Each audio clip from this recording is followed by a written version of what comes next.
মা, আজ কি দিয়ে ভাত খাবো গো? এমনিতে তো পটল খেতে চাস না, তাই পটল আলু বড়া দিয়ে করব, খেয়ে দেখবি। প্রথমে মুসুর ডাল 1 ঘন্টা ভিজিয়ে নিলাম। ভিজিয়ে নেওয়ার পরে ডালটাকে মিক্সিতে দিয়ে তার মধ্যে কাঁচা লঙ্কা, রসুন, তার সঙ্গে আদা দিয়ে ডালটাকে পেস্ট করে নিয়েছি। ডালের পেস্টটাকে একটা বোলের মধ্যে ঢেলে নিলাম।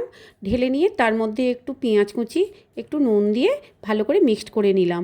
মিক্সড করে নেওয়ার পরে কড়ার মধ্যে একটু তেল দিলাম, দিয়ে বড়াটাকে নাড়াচাড়া করে ভেজে ফেললাম। মা, বড়া একটা দেবে? হ্যাঁ, একটা টেস্ট করে দেখ না। দাও দাও, সুন্দর হয়েছে কিন্তু। তারপর আবারও কড়ার মধ্যে তেল দিয়ে তার মধ্যে পটলগুলো তুলে দিয়ে একটু নুন দিলাম।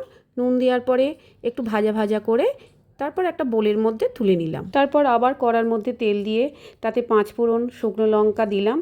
দেওয়ার পরে আলুগুলো তুলে দিলাম। আলুগুলোর মধ্যে একটু নুন দিয়ে দিলাম যাতে আলুগুলো তাড়াতাড়ি সেদ্ধ হয়ে যায়। তারপর তার মধ্যে পেঁয়াজ আর টমেটো দিয়ে বেশ কিছুক্ষণ নাড়াচাড়া করলাম। যে একটু ভাজা ভাজা হয়ে গেল, তখন তার মধ্যে হলুদ গুঁড়ো, লঙ্কা গুঁড়ো দিয়ে বেটে রাখা আদা, রসুন, জিরে দিয়ে কষিয়ে নিয়ে জল ঢেলে দিলাম। এরপর ঢাকনা দিয়ে ঢেকে দিলাম। তারপর তরকারিটা কিছুক্ষণ ফোটার পরে তার মধ্যে ওই ভাজা পটলটা আর বড়াটা দিয়ে নাড়াচাড়া করে আবার ঢেকে দিলাম। গ্যাসটা একটু কমিয়ে দিলাম। তারপর কিছুক্ষণ পরে নামিয়ে নিলাম। পটল আলু বড়ার তরকারি কেমন হয়েছে খেয়ে বল। বাবা, দেখতে তো খুব সুন্দর হয়েছে। দাও দাও, খেয়ে দেখি কেমন হয়েছে। ওহ, গরম ভাত দিয়ে মেখে কি সুন্দর খেতে গো মা, কি সুন্দর খেতে। বাবা বাহ। এই তোমাদের শুধু দেখলে হবে না, like, comment, share and subscribe আর ফলোটা করে দাও। Bye by.